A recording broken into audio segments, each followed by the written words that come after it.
ఇప్పుడే ఆర్‌బీఐ మరో సంచలన ప్రకటన అయితే విడుదల చేసింది. 2000 నోట్లకు సంబంధించి ఆర్‌బీఐ కీలక ప్రకటన అయితే విడుదల చేసిందనమాట. సో, దానికి సంబంధించి పూర్తి వివరాలైతే ఇప్పుడు చూద్దాం మనం. 2000 నోట్లపై మళ్ళీ ఆర్‌బీఐ కీలక నిర్ణయం. గత ఏడాది మేలో రద్దు చేసిన 2000 నోట్లకు సంబంధించి భారతీయ రిజర్వ్ బ్యాంకు కీలక నిర్ణయం తీసుకుంది. విలువైన 2000 నోట్ల మార్పిడి కోసం పౌరులకు మరో అవకాశం కల్పించింది. దేశంలోని ఆర్బీఐ కార్యాలయాలు, పోస్టాఫీసుల వద్ద పెద్ద నోట్లను మార్చుకోవచ్చని తెలిపింది. అయితే ఇందుకు గడువును మాత్రం నిర్ణయించలేదని తెలిపింది.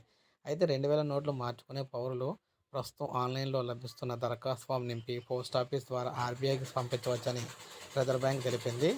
క్లిక్ అంటే క్లీన్ నోట్ పాలసీలో భాగంగా గత ఏడాది మే నెలలో 2000 నోట్లను చలామణి నుంచి ఉపసంహరించుకున్నట్లు భారతీయ రిజర్వ్ బ్యాంక్ అయితే ఇప్పటికే ప్రకటించింది. పోస్ట్ ఆఫీసుల ద్వారా ఎలా మార్చుకోవాలంటే ముందుగా ప్రజలు ఆన్లైన్లో అందుబాటులో ఉన్న అప్లికేషన్ ఫామ్ని అయితే పూర్తి చేయాలి. ఆ తర్వాత దగ్గరలోని ఏదైనా స్థానిక పోస్ట్ ఆఫీస్ నుంచి 2000 నోట్లను ఆర్బీఐ ఆఫీసులకు అయితే పంపాలన్నమాట. ఎఫ్ఏక్యూలో సమాచారం ప్రకారం ఒక వ్యక్తి పోస్ట్ ఆఫీస్ బేస్డ్ ఫెసిలిటీలతో పాటు 19 కార్యాలయాల్లో కూడా ఒకేసారి 20,000 వరకు నోట్లు అయితే మార్చుకోవచ్చు అని చెప్తున్నారన్నమాట. సో, ఈ విధంగా అయితే నోట్లు ఇంకా మార్చుకోవచ్చు. అయితే నోట్లు మార్చుకోవడానికి టైం అయితే నిర్ణయించలేదు కానీ టైం అయితే పొడిగించారు. సో, ఇది ఫ్రెండ్స్ ఈ వీడియో. నేను అసలు లైక్ చేయండి, సబ్స్క్రైబ్ చేసుకోవద్దు, మన ఛానల్ సబ్స్క్రైబ్ చేసుకొని